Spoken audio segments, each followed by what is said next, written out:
नमस्कार। इस वीडियो में मैं आपको विल और शाल का मतलब बताऊंगा। वैसे तो विल और शाल फ्यूचर में इस्तेमाल करते हैं जब हमको ये कहना है कि हम कुछ करेंगे, यानी मैं करूंगा, हम करेंगे, वो करेगा या वो करेगी।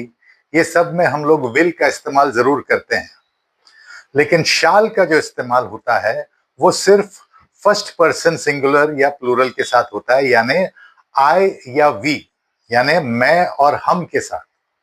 तुम, वो लोग नहीं। ये सब लोगों के साथ हम सिर्फ विल का इस्तेमाल करेंगे, शाल का इस्तेमाल नहीं करेंगे। तो शाल एक ऐसा शब्द है जो सिर्फ आई और वी के साथ इस्तेमाल करते हैं। तो सबसे पहले आपको ये दिमाग में डाल देना चाहिए। अब हम बात करते हैं शाल और विल का कैसे अलग अलग सेंटेंस में इस्तेमाल करते हैं और कैसे उसका मीनिंग चेंज हो जाता है। जब आप सेंटेंस आप बोलोगे तो विल आप किसी के साथ भी लगा सकते हो, I, we, you, they, he, she, it, या किसी थर्ड पर्सन के साथ भी आप विल का इस्तेमाल कर सकते हो। He will come tomorrow, they will come tomorrow, she will come tomorrow, you will come tomorrow. ये सब बात आप सेंटेंस में विल लगा के बोल सकते हो। लेकिन जब आप शाल की बात करेंगे तो वो सिर्फ आई और वी के साथ इस्तेमाल किया जा सकता है। तो आई शाल कम टुमारो या आई विल कम टुमारो दोनों एक ही बात है। वी शाल कम टुमारो या वी विल कम टुमारो ये भी एक ही बात है। We will not come tomorrow या we shall not come tomorrow ये भी एक ही बात है। तो आप शाल और विल दोनों शब्द का इस्तेमाल आई और वी के साथ कर सकते हैं। ही, शी, इट और दे या यू के साथ शाल का इस्तेमाल नहीं कर सकते हैं, सिर्फ विल का इस्तेमाल कर सकते हैं, करेगा, करेगी, करेंगे बोलने के लिए, राइट।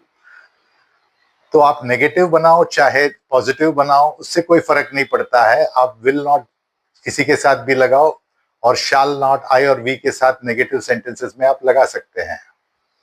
लेकिन जब आप सवाल पूछोगे वहां पर आपको थोड़ा ध्यान देना पड़ेगा, क्योंकि शाल से जब सवाल पूछा जाता है और विल से जब सवाल पूछा जाता है, दोनों में थोड़ा अंतर होता है।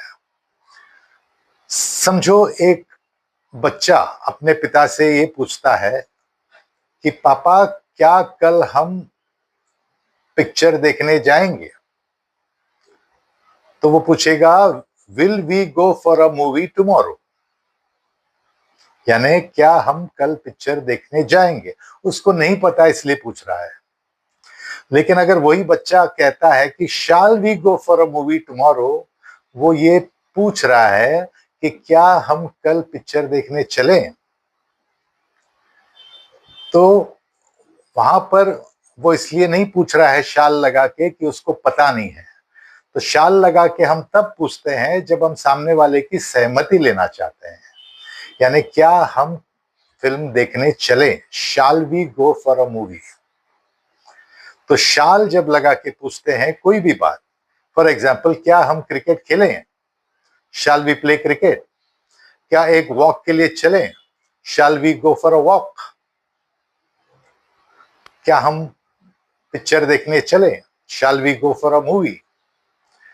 तो कोई भी बात जब आप पूछते हो शाल से, तो उसका मतलब क्या हम चले हो जाता है, ना कि आपको पता नहीं है इसलिए आप पूछते हैं।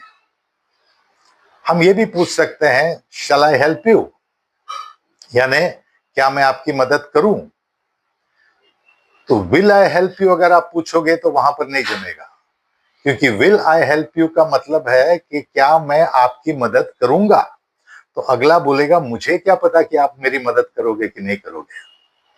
तो आप विल लगा के नहीं पूछ सकते हो, आपको शैल लगा के पूछना पड़ेगा जब आपको पूछना है कि क्या मैं आपकी मदद करूं।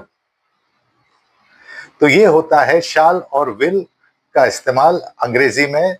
विल और शैल दोनों आई और वी के साथ ही इस्तेमाल होता है, और विल किसी के साथ भी इस्तेमाल कर सकते हो, लेकिन शैल सिर्फ आई और वी के साथ इस्तेमाल होता है। और शैल का मतलब चेंज हो जाता है जब आप सवाल में उसको इस्तेमाल करोगे। जब आप सेंटेंस बोलोगे तो उसमें कोई फर्क नहीं पड़ता है। आई विल नॉट और I shall not, we will not और वी शैल नॉट का कोई फर्क नहीं होता है। लेकिन विल आई और शैल आई, विल वी और शैल वी, ये दोनों अलग होता है। इसका फर्क मैं ऑलरेडी आपको बता चुका हूं। तो उम्मीद करता हूं कि आप इस वीडियो में विल और शैल का जो मतलब है और उसका इस्तेमाल जो है आप अच्छी तरह समझ गए। Thank you.